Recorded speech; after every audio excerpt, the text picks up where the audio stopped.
The hardest part of trading isn't taking a trade. It's the 20 minutes after you've taken it. Because the second real money is on the line, your brain stops reading the chart and starts reacting to profit and loss instead. And let me tell you, all rationale leaves your body for some reason, and you start doing some really dumb things. And like my husband always says, when you get stuck, you get stupid. So this one is a playbook. 5 things your brain does once you're in a trade, and things you can do to help control your thoughts and actions. And stay with me for the 5th one, because that's the one that does the most damage. And it happens when you're not even in a trade.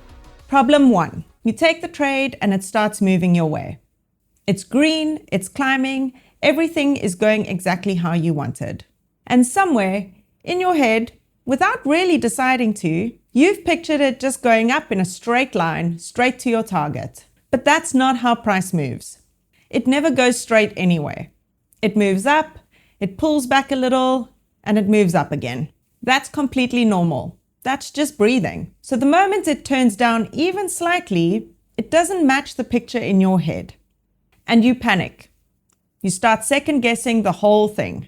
One red candle and suddenly you're not sure about any of it. And here's the bit that actually does the damage. You're staring at candles. Just the candles, going red one after the other. You've completely forgotten about the levels you drew, the indicators you checked, and all the reasons you took this trade in the first place. None of that has changed, but you can't see it because you're just looking at one red candle. So you close it. And then of course, price turns straight back around and carries on exactly where you thought it was going. Without you.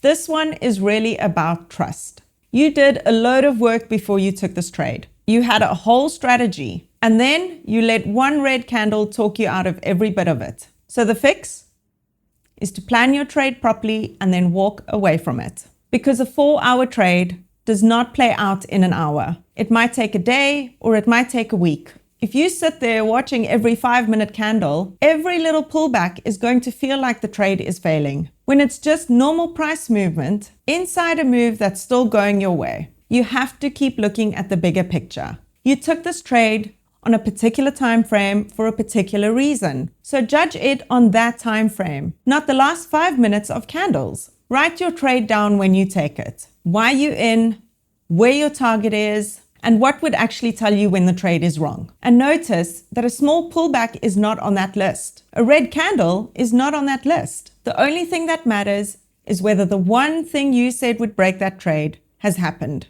If it hasn't, then nothing has changed except your nerves, and you leave it alone. Number 2, a 4-hour candle takes 4 hours to form, and it doesn't move faster because you're watching it. But you'll check it anyway. You'll check it in the school pickup queue, and you'll check it when someone is halfway through telling you about their day. It's the cake in the oven. Standing there staring at the glass doesn't bake it any quicker. And every time you open the door to have a proper look, you're letting out the heat. And be honest about what you're checking. Because most of the time, it isn't the chart at all. It's the number. That little green and red figure at the top of the screen. The moment you're watching that instead of your levels, you've stopped following your trade and started monitoring how you feel about it. The real issue is that the more you watch it, the more likely you are to interfere. So the fix? Set an alert and walk away. TradingView will do this for you for free. You pick the price you care about, and it sends you a notification when price gets there. If you have planned to take profits along the way, then use TradingView to help you with that. Then close your laptop, actually close it, and go on with the rest of your day. Your stop and your target are both doing the work whether you are watching it or not. And that is the entire reason you set them. And I know it feels like you're not doing enough. There are people in trading groups posting 15 trades a day and talking about the grind, and it's easy to think you should be busier. Being in 2 or 3 trades at the same time is already a lot to keep track of. You don't need to do more. Good trading is mostly boring. Some mornings you'll check your charts and none of your setups are there. And the right move is to shut the laptop and do nothing. Sitting out a day with no valid setup isn't failing at trading. That is the job. Quick one before we carry on. Trading does not have to be complicated, and I'm not here to gatekeep anything from you. I want this community to learn and to win. So if that's what you're after, like and subscribe, and come and learn with me for free. Right, problem 3.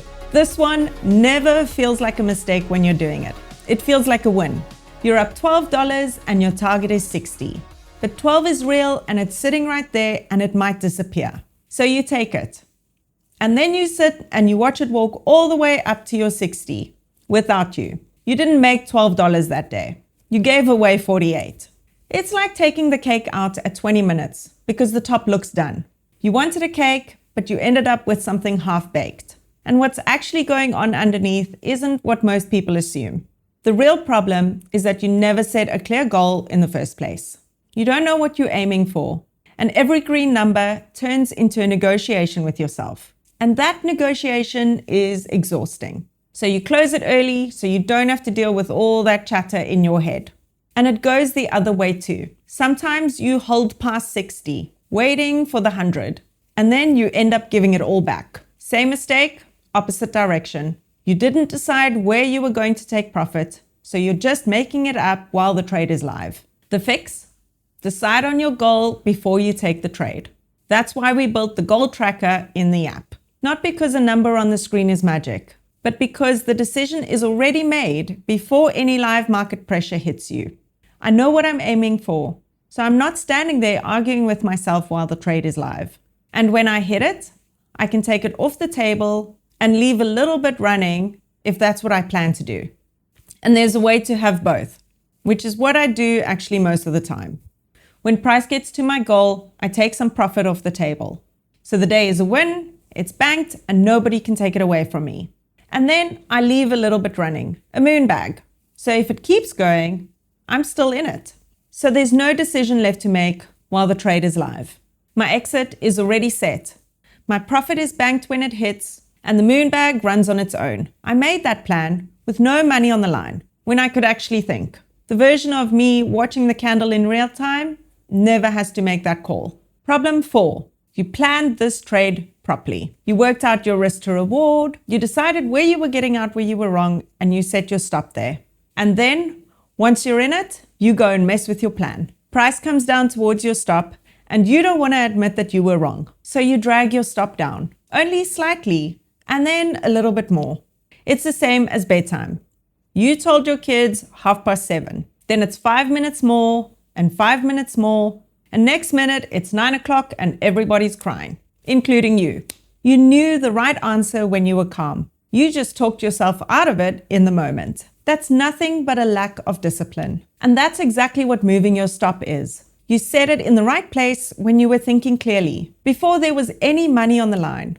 And the point is to limit your losses. The second you drag it down, you're not in the trade you planned anymore. You're in a worse one, with more money at risk than you ever agreed to. And you changed it for no other reason except that being wrong felt bad. All you're actually doing is protecting your ego, while you should be preserving your capital. The fix? Take the first loss. I know it stings. Take it anyway. Write it down and work out what you would do differently on the next one. That is a cost that you could actually learn something from. Moving the stop turns a small lesson into a much more expensive one, and you don't even get the lesson at the end of it. The only direction a stop should ever move is in your favor. Once your trade is properly in profit, you could trail it up behind price to protect what you've already made. That's your plan working for you. Problem 5 is the one I promised you, and I saved it because it does more damage than any of the 4 I just told you about. And it doesn't happen while you're in a trade. It happens about 4 minutes after one ends. You take a loss.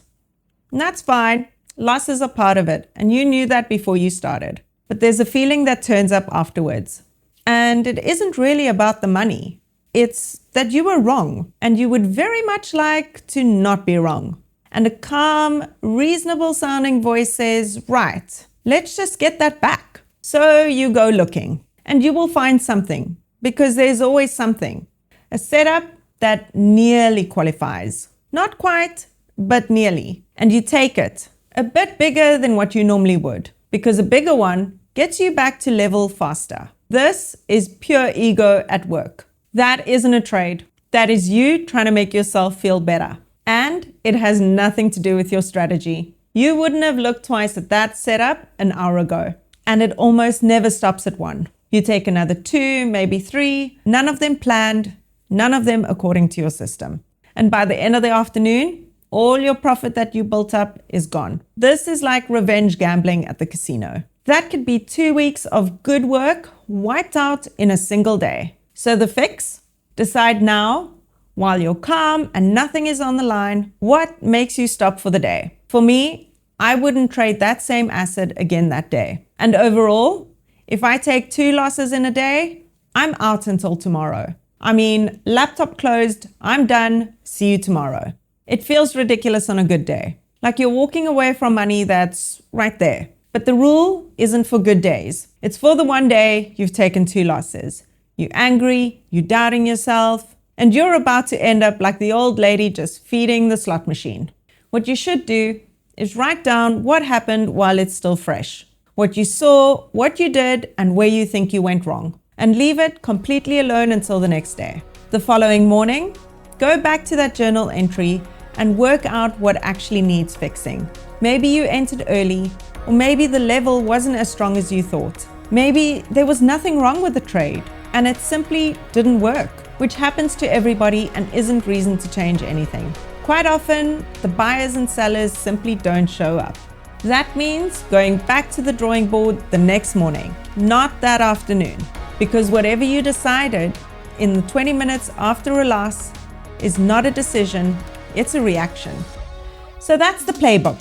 You expect it to fly straight to your target and panic on the pullback. You can't stop checking it.